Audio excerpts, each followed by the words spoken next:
So we'll discuss characteristics of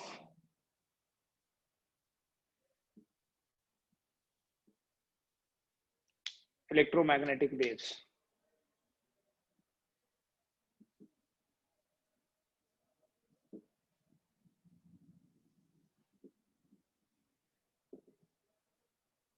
Characteristics of EM waves. देखो पहली चीज ये है कि EM waves का प्रोडक्शन कैसे होता है, वो भी एक प्रॉपर्टी है.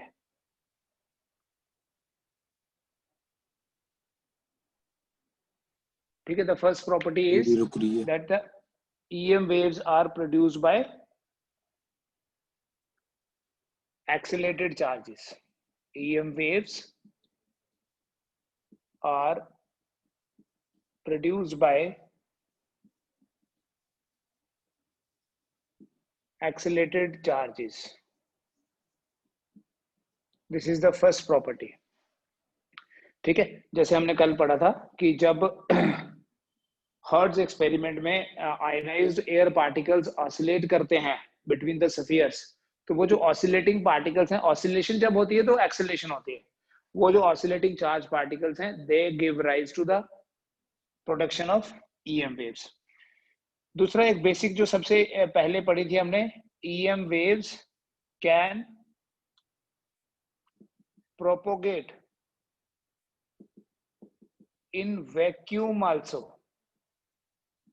इलेक्ट्रोमैग्नेटिक वेव्स का प्रोपोगेशन वैक्यूम में भी हो सकता है, मीडियम में तो होगा ही होगा. ठीक. इन फ्री स्पेस, ये इंपॉर्टेंट प्रॉपर्टी है बेटा. फ्री स्पेस मतलब एयर या वैक्यूम में डिफरेंट इलेक्ट्रोमैग्नेटिक वेव्स. कौन कौन सी electromagnetic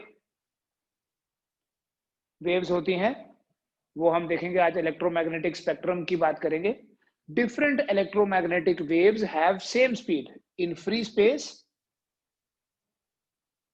Different EM waves have same speed.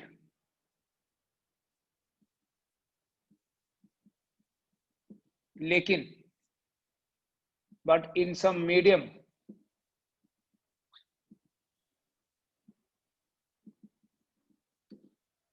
the different EM waves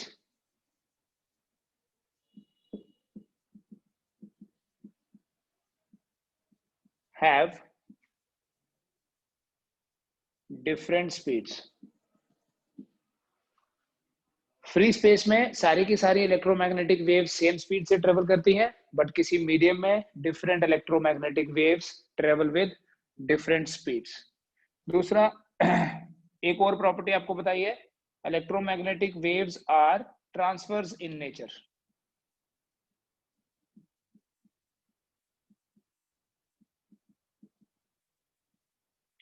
जो EM waves होती हैं, these EM waves are transverse waves.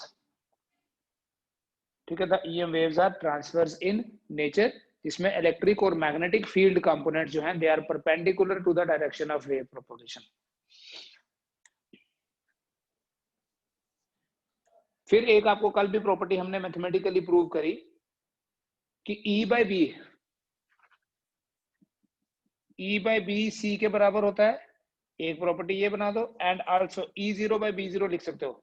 And also 6 properties की C जो है μ0 by एप्सिलॉन 0 होता है. ये फ्री स्पेस में स्पीड ऑफ लाइट है, मैंने पूरा नहीं लिखा.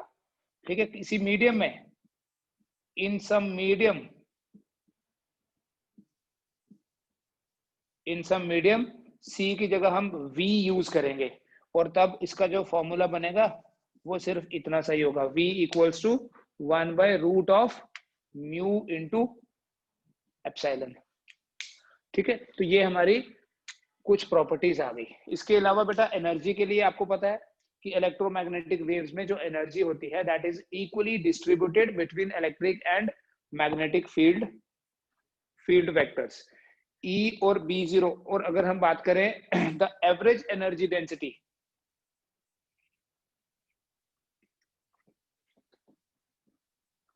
हमने कल ये प्रूव किया कि इलेक्ट्रिक और मैग्नेटिक एनर्जी डेंसिटी बराबर होती है.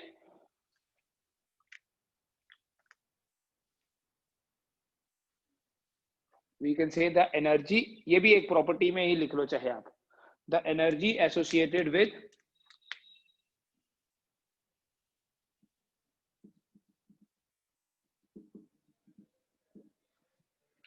with the EM waves is U equals to UE plus UB. Energy density बोलो तो ज्यादा बेटर होगा. The energy density associated with the electromagnetic waves is U equal to UE plus UB.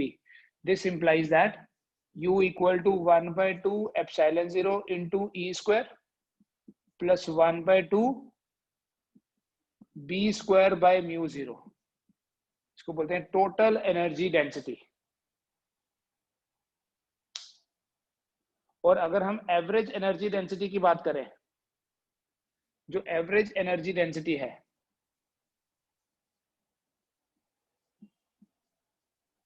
that is in the average energy density is in terms of the RMS values.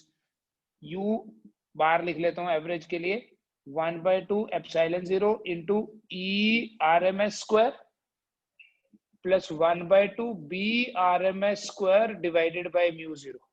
This is the average energy density. ठीक है. And you know what is this ERMS? ERMS होता क्या है? आपने AC में पढ़ा recently. ERMS is equal to E naught by root 2, क्योंकि जो इलेक्ट्रोमैग्नेटिक वेव है वो साइनोसाइडल वेव है. And when it is a sinusoidal wave तो उसका बिहेवियर तो साइन वेव की तरह एसी में भी ऐसे ही था. ठीक है. ERMS is E naught by root 2 and BRMS क्या है? That will be equal to B by root 2. ठीक है. तो अगर मैं ये वैल्यूज इसमें डाल दूं, therefore U bar will be equal to 1 by 2 epsilon naught ERMS का स्क्वायर E0 by रूट 2 का स्क्वायर प्लस 1 by 2 mu 0 लिख लेता हूं पहले ही. BRMS का स्क्वायर क्या हुआ? B0 by रूट 2 का square. It means that U bar is equal to 1 by 2 epsilon 0 E naught square by 2 root 2 का square plus 1 by 2 mu 0 B naught square divided by 2. It means बेटा आपके पास जो U bar आएगा 1 by 4 epsilon 0 E naught square plus 1 by 4 B naught square by mu 0. ये आपके पास average energy density आ गई electromagnetic waves की.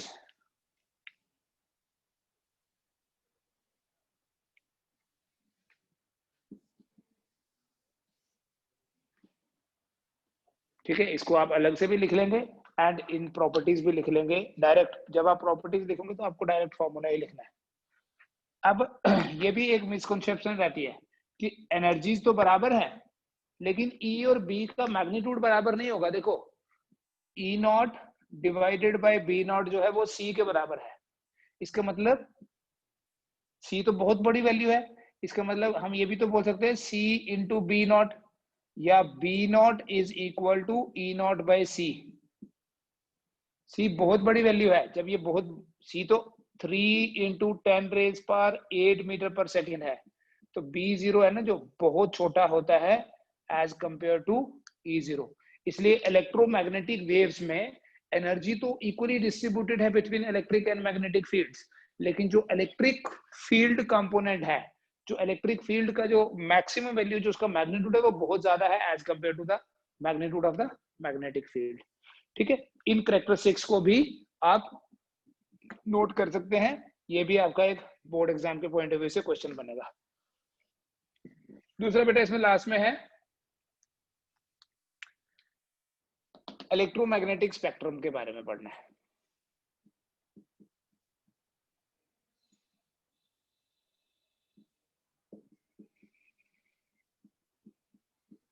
पहली चीज आपको ये पता करनी है कि ये स्पेक्ट्रम क्या होता है.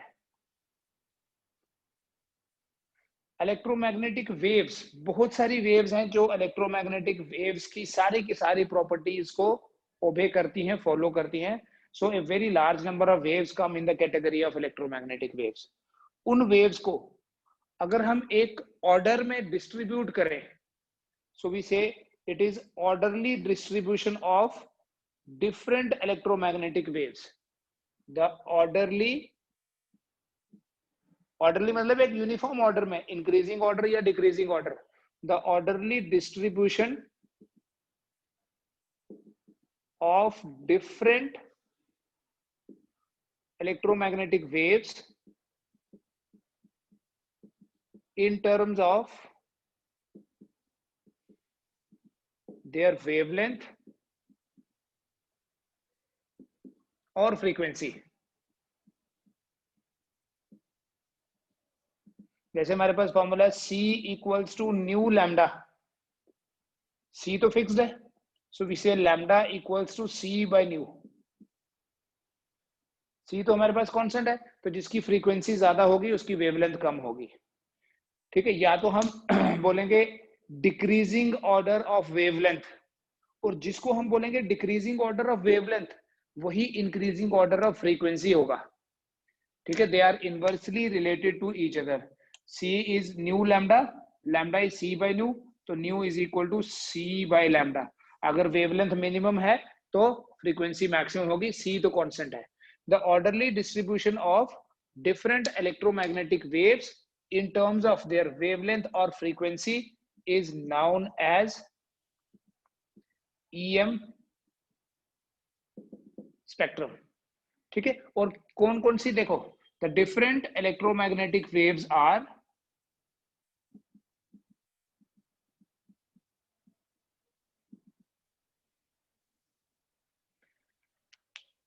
सबसे मैं एक ऑर्डर में ही लिखवा रहा हूं. सबसे ज्यादा वेवलेंथ होती है रेडियो वेव्स की. इन terms of wavelength, radio waves have maximum wavelength. And obviously देखो, जब मैक्सिमम वेवलेंथ है तो frequency will be minimum. Maximum wavelength and minimum frequency जो है वो किसकी होगी?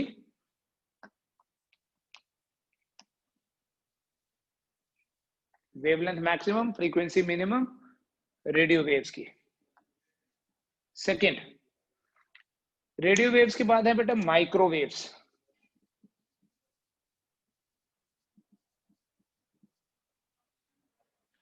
जिनकी वेवलेंथ इससे कम है लेकिन फ्रीक्वेंसी ज्यादा हो जाएगी ऑटोमेटिकली. देखो, अगर एक चीज कम हो रही है तो दूसरी बढ़ेगी. Then we have, see it is like radio waves, microwaves,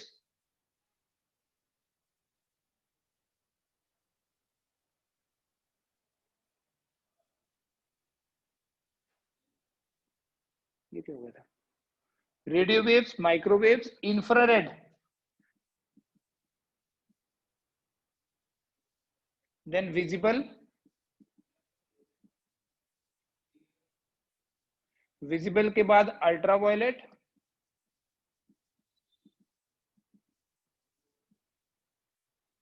then gamma rays, X rays, sorry,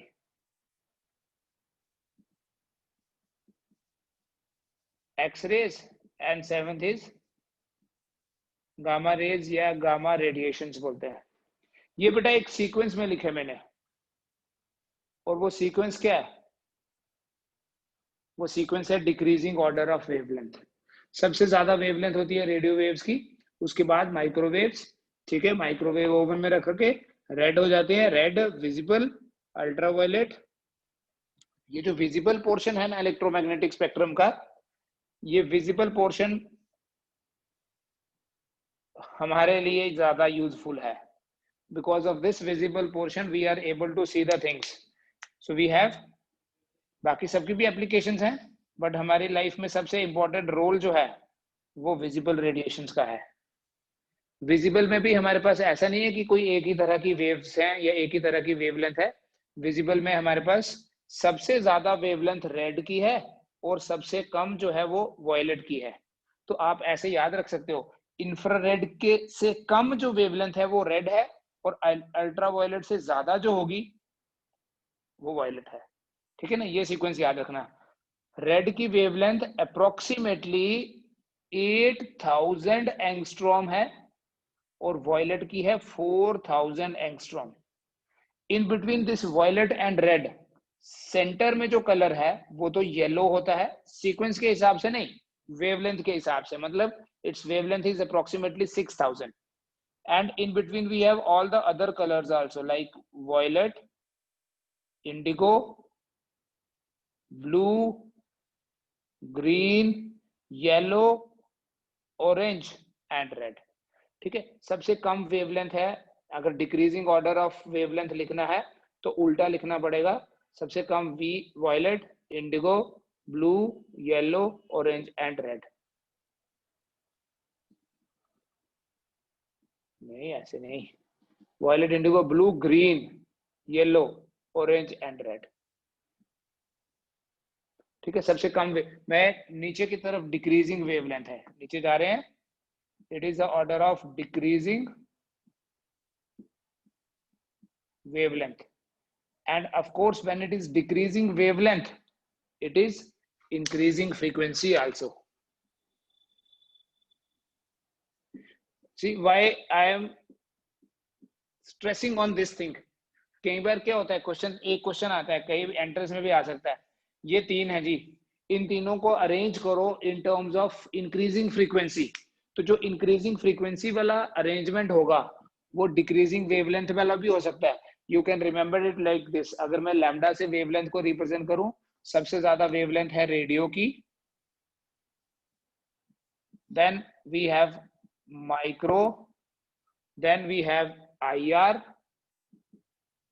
उसके बाद IR हो गया infrared, then we have visible, then we have UV, then we have X-ray, and finally it is gamma।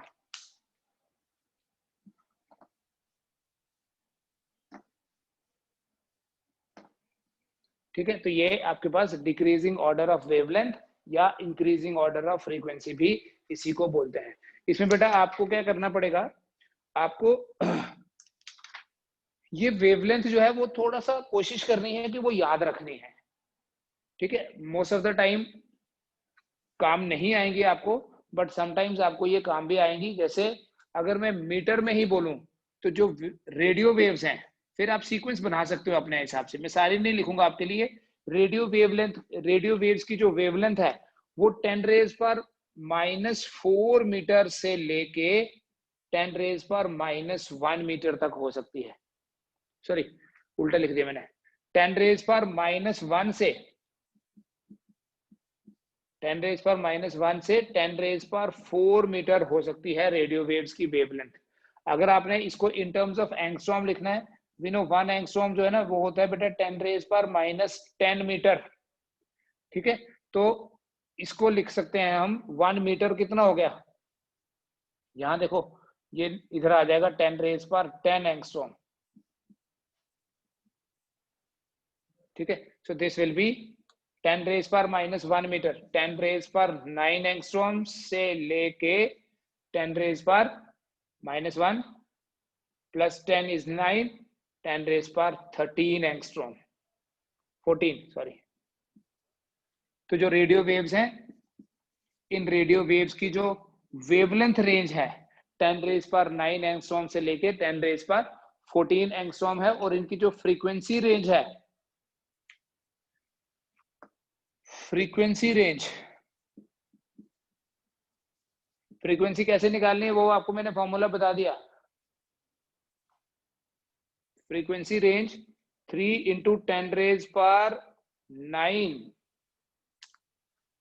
Maximum होती है hertz to 3 × 10⁻9 hertz. ये जो value है ये इसके कॉरेस्पॉन्डिंग है और इसके कॉरेस्पॉन्डिंग ये है, ये याद रखना। कैसे निकालेंगे फ्रीक्वेंसी, फ्रीक्वेंसी के लिए हमारे पास सीधा फॉर्मूला, एक ही फॉर्मूला है, C = nu lambda, so nu is equal to C by lambda. So when you know this is 10⁻⁻1, जैसे ये एग्जांपल देता हूँ, this will be 3 × 10⁻8 divided by 10⁻1, so you can see it will become 3 × 10⁻9, और ऐसे ही अगर ये वाली वैल्यू डालोगे it will become 3 × 10⁻4। ठीक है, when you know the wavelength range you can find the, आपको एक याद रखनी है। ठीक है, कोशिश करें याद रखने की। समटाइम्स ऐसे क्वेश्चन एक बन भी सकता है जिसमें बताया जाएगा एक वेवलेंथ आपको दी होगी और बोला जाएगा आइडेंटिफाई करो ये कौन सी वेव है। ठीक है, तो उसके लिए आपको थोड़ा सा आइडिया होना चाहिए इसका। जैसे अगर बात करें माइक्रोवेव्स की, माइक्रोवेव्स की जो वेवलेंथ रेंज है 10⁻³ से 10⁻³ मीटर टू 3 × 10⁻⁻1 मीटर। ठीक है, और इनकी जो फ्रीक्वेंसी रेंज आएगी वो गीगाहर्ट्ज में आएगी। ठीक है, you can calculate the frequency in the same way. इस तरह से डिफरेंट। तो हमारे पास जो विजिबल पोर्शन है, विजिबल की 4 × 10⁻⁻7 मीटर टू 8 × 10⁻⁻7 मीटर। इसी को अगर एंगस्ट्रॉम में कन्वर्ट करना है, इट विल बिकम 4000 एंगस्ट्रॉम। ऐसे आ जाएगा 4 × 10⁻⁻7 × 10⁻10 angstrom to 8 × 10⁻⁻7 × 10⁻10 angstrom. So it will become 4000 angstrom से लेके 8000 एंगस्ट्रॉम तक। ठीक है, इस तरह से हम फ्रीक्वेंसी रेंज भी पता कर सकते हैं अगर हमें वेवलेंथ रेंज पता हो तो ये जो डिस्ट्रीब्यूशन है डिफरेंट इलेक्ट्रोमैग्नेटिक वेव्स का डिस्ट्रीब्यूशन है in terms of decreasing wavelength और इंक्रीजिंग वेवलेंथ, डिक्रीजिंग फ्रीक्वेंसी और इंक्रीजिंग फ्रीक्वेंसी, इस डिस्ट्रीब्यूशन को इलेक्ट्रोमैग्नेटिक स्पेक्ट्रम बोलते हैं।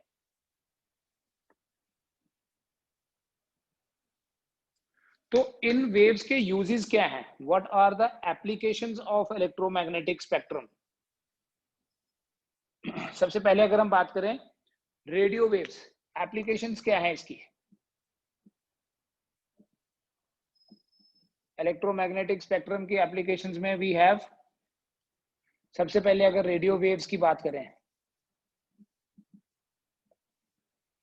बेटा जो रेडियो वेव्स हैं, रेडियो वेव्स टेलीकम्युनिकेशन में यूज होते हैं। जैसे बोलते हैं रेडियो सिग्नल या टेलीविजन कम्युनिकेशन सिस्टम जो होता है, जो हमारा जो सेल फोन है, हमारे मोबाइल में जो कम्युनिकेशन हो रहा है वो रेडियो वेव्स की हेल्प से होता है।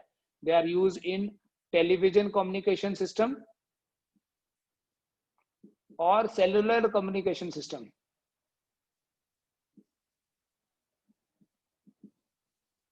Radio waves, basically radio waves का काम है सिग्नल को ट्रांसमिट करना from one place to other place over a longer distance. Microwaves जो है ना, माइक्रोवेव्स बेसिकली रडार कम्युनिकेशन में यूज होती हैं। माइक्रोवेव भी वायरलेस कम्युनिकेशन में यूज होंगी। So they are used in satellite communication में भी माइक्रोवेव्स यूज होते हैं because there frequency is bit higher. तो जब ज्यादा बड़े डिस्टेंस की बात होगी तो वहां पर सैटेलाइट कम्युनिकेशन या रडार कम्युनिकेशन जो है उसमें हम माइक्रोवेव्स को यूज करते हैं। ठीक है, आई will give you a complete list of their applications and there frequency range. Infrared radiations का क्या इंपॉर्टेंस है? इंफ्रारेड रेडिएशंस जो है दे keep the atmosphere of earth warm.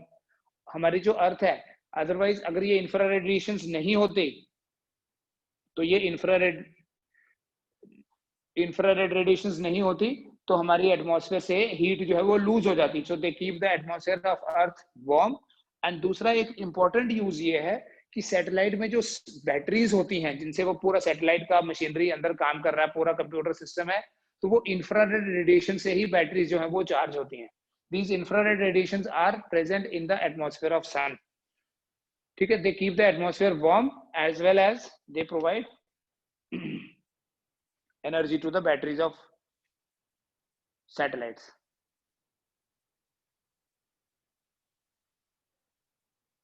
ऐसे ही अल्ट्रावायलेट रेडिएशंस जो है वो, अल्ट्रावायलेट रेडिएशंस जैसे एंटी थेफ्ट अलार्म्स होते हैं,